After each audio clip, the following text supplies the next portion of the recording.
Well, it's been 18 years since the September 11 terrorist attacks on our country, and most of us remember exactly where we were and what we were doing that very day. Well, today there's almost an entire generation that wasn't even alive on September the 11th, 2001.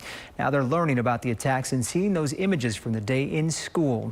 Tonight, Channel 2 anchor Christine Noel shows us how 9/11 is being taught beyond traditional history books. There were 19 hijackers that hijacked these large planes that were filled with fuel bound for California that they used as missiles to destroy our country. This is high school history class. We lost 3,000 people. That included police officers, firefighters. It included the passengers on the aircraft. And it was a very devastating time. And that's Patty Fantasian, the acting deputy in charge of Homeland Security's TSA investigation unit. It's a strange feeling because normally when you talk to someone, they know exactly where they were when it happened, and now you're speaking to these students who were not even born yet. Her lesson today, vitally important to educating the next generation. Of kids that were not born before 9/11, but they're learning about 9/11.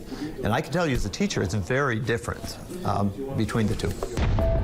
And you didn't have to teach the years after how many planes there were, or what was hit, who was responsible, that sort of thing. And it's no fault of theirs. They weren't there for it. It just feels like another part of the wars that we've learned about because I wasn't alive for it or there for it. I've just heard so many stories, but you don't actually comprehend it. This class aims to change that.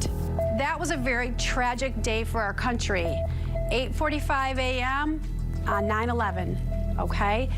She not only explains the attack, but how it changed our country. There were only 33 air marshals the day before 9/11 happened that flew only international missions. And our way of travel. Federal Air Marshal Service, where they hired approximately 3,000 federal air marshals to fly domestic and international flights. The next generation of Americans learning about one of our country's darkest days from someone who experienced it.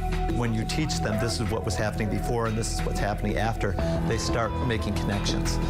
Oh, that's why the president does this. That's why the airport's like this. It makes history more relevant to the kids. Christine Noel, KPRC Channel 2 News.